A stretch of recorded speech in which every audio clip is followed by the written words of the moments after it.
तो योग दर्शन का हम आरंभ करते हैं। योग दर्शन महर्षि पतंजलि का लिखा हुआ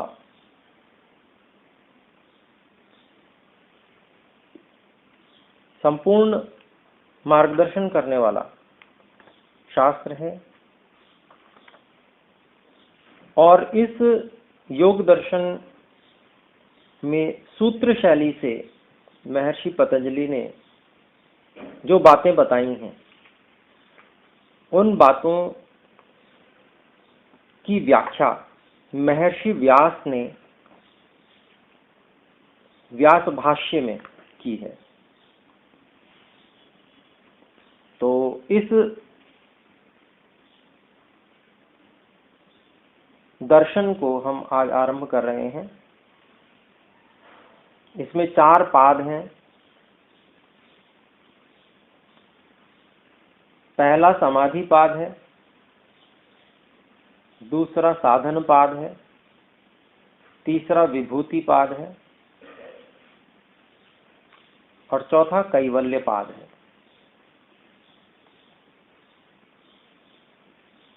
तो ये ऋषियों की शैली है कि ऋषि सबसे पहले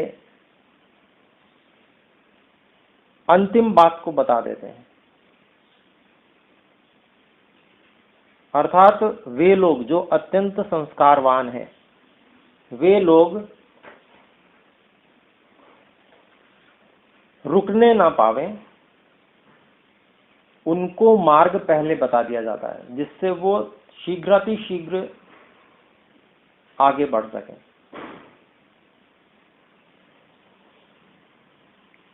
तो समाधि पाद में पूरी बातें अंत तक की महर्षि पतंजलि बताने वाले हैं। बहुत गंभीर हैं, सूक्ष्म हैं और उनको अपने लोगों को समझना है।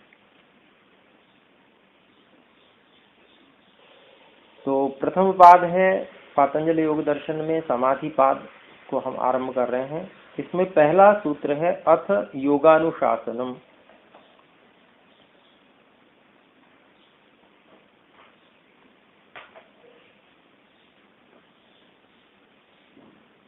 तो महर्षि व्यास जी इसकी व्याख्या करते हैं और अथ शब्द जो है यह अधिकार के लिए बताते हैं। अधिकार का अभिप्राय क्या होता है कि पूरी बात बताना।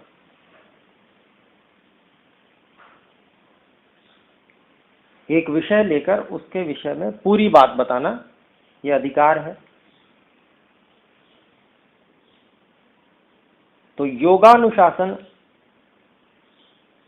अर्थात योग का अनुशासन, योग का विषय। तो अब इसका पूरा अभिप्राय क्या हुआ? अब योग के विषय में पूरी बात हम बताएंगे और उसका हम आरंभ करते हैं।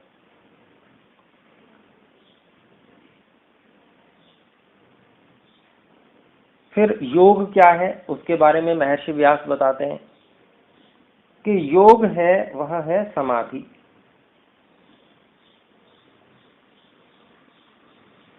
और समाधि क्या है? तो समाधि के विषय में महर्षि व्यास बताते हैं कि समाधि चित्त की अवस्थाओं का नाम है।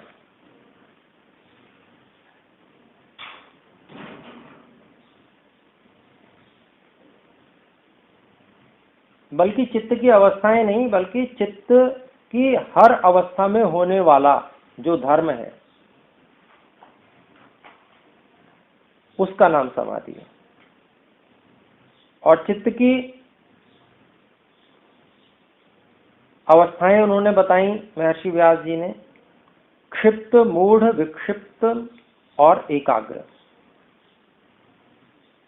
और अंत में एक और निरुद्ध।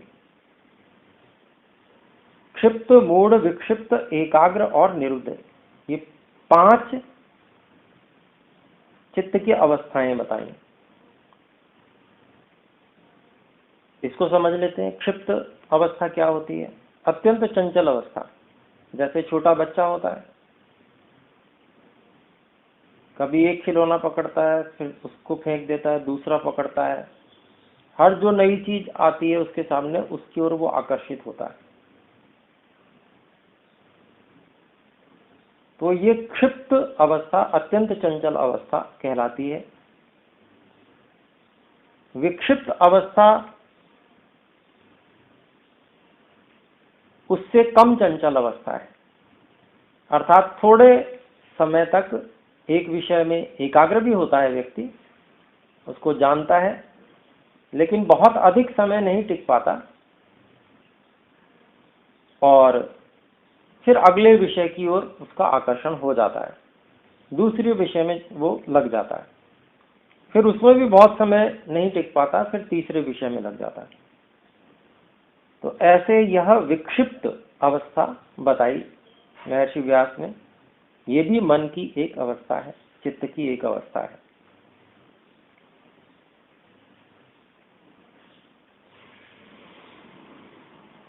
और प्रायः अधिकांश लोग इसी अवस्था में रहते हैं, जो जागृत अवस्था में रहते हैं। और इससे पहले एक और अवस्था है, वो मूढ़ अवस्था है। मूढ़ अवस्था का मतलब कुछ भी ज्ञान ना होना।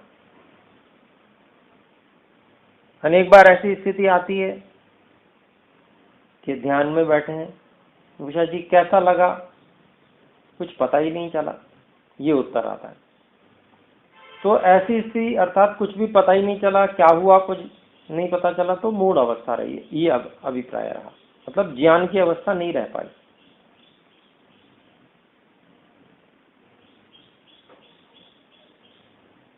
फिर चौथी है एकाग्र अवस्था। एकाग्र अवस्था कौन सी है? जिसमें लंबे समय तक हम मन को, चित्त को एक ही विषय में लगाकर रख सकते हैं, अधिकार पूर्वक। मन पर अधिकार की अनुभूति होती है।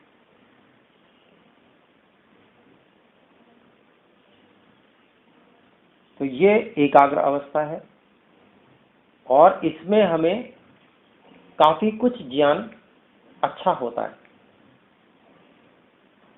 फिर चौथी अवस्था निरुद्ध अवस्था बताई। विषय का ही अंतर है। एकाग्र अवस्था में चित्त, मन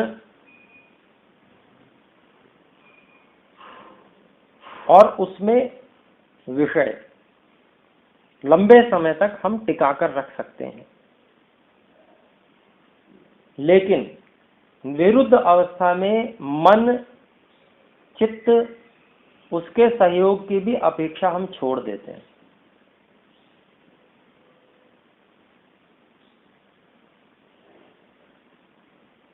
मन को पूरी तरह से रोक देते हैं। मन का सहयोग तो बना रहता है, क्योंकि वो साधन है, सहयोग बना रहता है, लेकिन हम उसकी अपेक्षा नहीं रखते।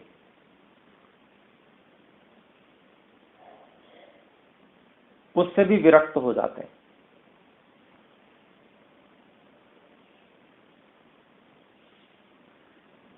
और फिर केवल परमात्मा विषय होता है, सांसारिक कोई भी विषय नहीं होता।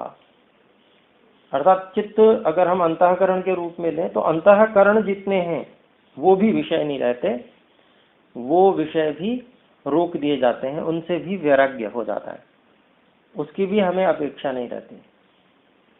उनको भी हम जान लेते हैं, समझ लेते हैं कि ये भी क्या है, हमारे लिए वो हेय हो जाते हैं, उपादेय नहीं रहते। तो करण जो हैं वो सब ज्यों के त्यों सहायक बने रहते हैं, परंतु हमको उनकी अपेक्षा नहीं रहती, हम उनकी ओर से विमुख हो जाते हैं। तो ये स्थिति जो है, जब परमात्मा विषय ही मुख्य होता है, उस स्थिति को निरुद्ध अवस्था कहते हैं। ये चित्त में ही होती है निरुद्ध अवस्था, क्योंकि चित्त को रोक दिया गया, बिल्कुल कोई विषय ही चित्त में नहीं है, क्योंकि चित्त के जो सामर्थ्य है वह सांसारिक विषयों को ही बताने का है। ईश्वर के विषय में चिंतन अवश्य किया जा सकता है, पर ईश्वर का साक्षात्कार करने में चित्त माध्यम नहीं होता, वहां चित्त को भी रोक देना होता है, वहां ईश्वर की सहायता ही मुख्य होती है। तो यह निरुद्ध अवस्था, पांचवी अवस्था विशेष जो चित्त की है, उसको भी बताया महर्षि व्यास ने। तो ये 5 अवस्थाएं हैं। कभी भी ऐसा नहीं हो सकता कि इन 5 अवस्थाओं में से हमारी कोई अवस्था ना हो। चित्त इन 5 अवस्थाओं में से किसी अवस्था में ही रहेगा। तो फिर कहते हैं कि चित्त की सभी अवस्थाओं में समाधि कही। पहले बताया कि योग है, समाधि ही है योग। और समाधि क्या होती है? समाधि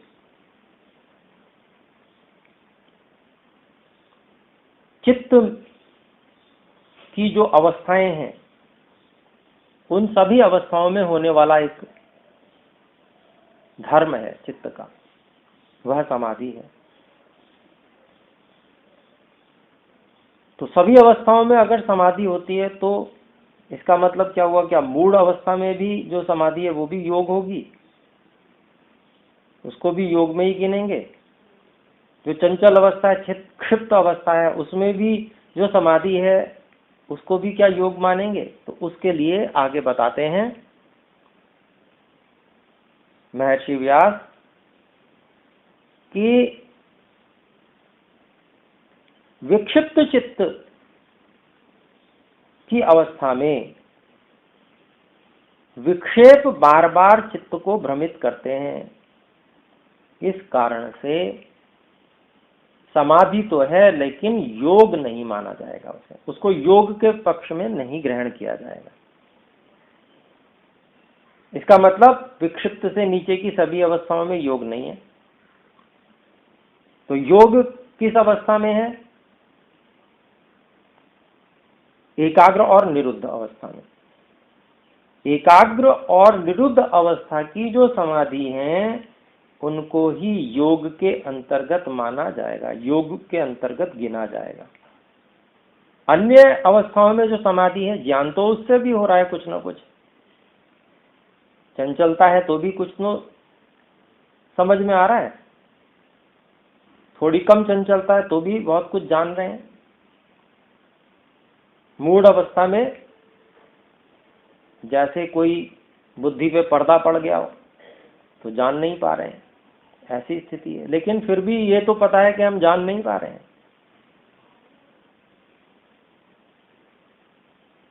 तो ये जो भी स्थितियां हैं, इन स्थितियों में क्षिप्त, मूढ़ और विक्षिप्त, इनमें जो समाधि है, समाधि उसमें भी है लेकिन वह योग के अंतर्गत नहीं मानी जाएगी।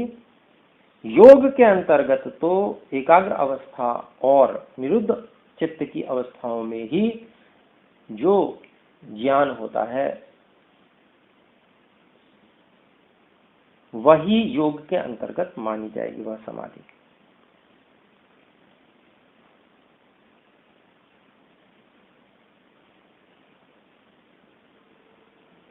तो अब योग के अंतर्गत जो समाधि है वो क्या क्या करती है उसके बारे में महर्षि व्यास बताते हैं कि ये जो समाधि है, जो योग के अंतर्गत है, यह एकाग्र चित्त में जो वास्तव में जैसी जो वस्तु है, यथार्थ में जो वस्तु है, उसको वो प्रकट करती है।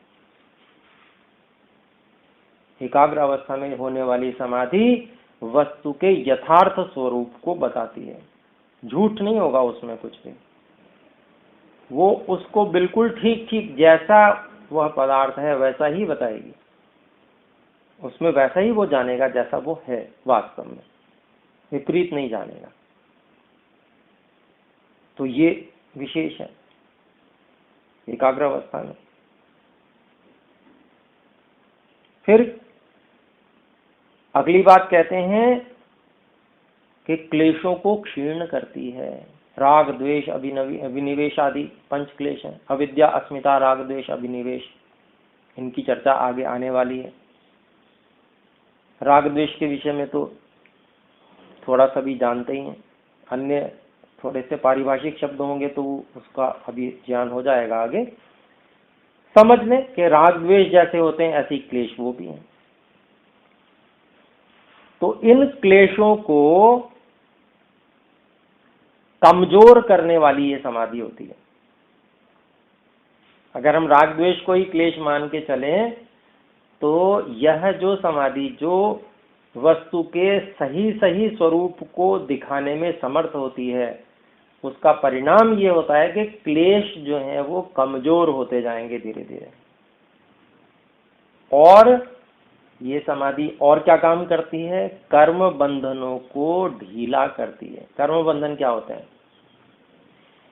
कर्म बंधन होते हैं कि व्यक्ति को अभ्यास होता है कुछ करने का, और वो उस अभ्यास में बंधकर वैसा ही करता चला जाता है बिना विचारे। उसमें उसको विचार करने की आवश्यकता नहीं होती, उसका अभ्यास होता है, तो उसी अभ्यास के अंतर्गत शारीरिक क्रिया भी वैसे ही होती जाती है, मन से भी वैसी क्रिया व्यक्ति करता जाता है, अभ्यास होता है, उसका एक क्रम बन जाता है। उस क्रम के कारण से वैसा ही व्यक्ति करता जाता है, वहां उसको विचार की आवश्यकता नहीं होती। तो इसी को कर्म बंधन कहते हैं। अर्थात जो ये समाधि, जो एकाग्र चित्त की अवस्था में समाधि प्राप्त होती है, यह कर्म बंधनों को ढीला करती है। अब देखिए बहुत बड़ी बात है ये, कर्म बंधनों को ढीला करना। नहीं तो व्यक्ति क्या कहता है? वो ये कहता है कि गुरुजी क्या बताएं, मैं चाहता तो बहुत हूं मैं कि ऐसा करूं, परंतु मैं ऐसा कर ही नहीं पाता, मैं तो वैसा कर जाता हूं। ये स्थिति बनती है व्यक्ति की, वही कर्म बंधन है। लेकिन यह जो एकाग्र चित्त में समाधि प्राप्त होती है, यह उन कर्म बंधनों को भी ढीला करती है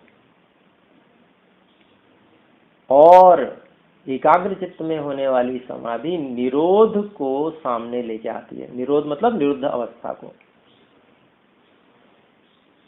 जिसके लिए हमें यह जीवन मिला है, वो निरुद्ध अवस्था को प्राप्त करना। तो उसको वह प्राप्त कराने में सहायता करती है, उसकी ओर आगे बढ़ाती है। तो यह जो एकाग्र चित्त में होने वाली समाधि है, जिसको योग कहा जाता है, ये आगे बताया जाएगा। ये 4 प्रकार के हैं: वितर्क अनुगत, विचार अनुगत, आनंद अनुगत और अस्मिता अनुगत। 4 प्रकार की समाधियां हैं जो योग दर्शन के अंतर्गत बताई जाएंगी आगे, जिनको हम संप्रज्ञात समाधि के नाम से भी कहते हैं, जहां पर चित्त में कुछ ज्ञान हो रहा है और वो विषय सांसारिक ही हैं सारे, चाहे सूक्ष्म है चाहे स्थूल है। और इसको संप्रज्ञात समाधि कहते हैं जो एकाग्र अवस्था में होती है, और जो निरुद्ध अवस्था में होती है उसको असंप्रज्ञात समाधि कहते हैं, क्योंकि चित्त में उस समय कोई ज्ञान नहीं होता। चित्त जो है वह सहयोगी रहता है, सामान्य रूप से सहयोगी रहता है। जैसे ध्यान करते समय सारा शरीर सहयोगी रहता है, पर कार्य शरीर में नहीं चल रहा होता, कार्य मन में चल रहा होता है विशेष। शरीर को स्थिर हम रख लेते हैं, आसन जैसा कि ध्यान में हम करते हैं, शरीर को हमने स्थिर कर दिया, एक बार आदेश दे दिया ऐसे रहिए बिल्कुल, अब बिल्कुल नहीं हिलना डुलना है, हमें कोई चेष्टा नहीं करनी। तो शरीर सहयोग पूरा करता रहता है, वहां से ही तो सारी ऊर्जा प्राप्त होती है। लेकिन उसको हम रोक देते हैं और कार्य करते हैं मन से। ठीक इसी तरह से जब निरुद्ध अवस्था होती है तो मन को रोक दिया जाता है, सहयोग पूरा रहता है,